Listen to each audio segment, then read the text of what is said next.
अरे भाई, इतनी सारी गाड़ियों में तो मैं बता ही नहीं पाऊंगा कि कौन सी गाड़ी इस पैर की चपेट में आएगा। चलो देखते हैं। मुझे तो लगता है यही वो गाड़ी है भाई। बेटा, मुझे देखकर इग्नोर मत करना। इस बार जो भी एग्जाम में पास होना चाहता है मैं पास कर दूंगी, मगर मेरा भी एक काम करना होगा।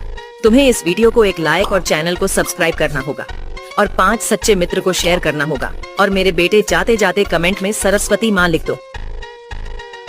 यही वो गाड़ी है।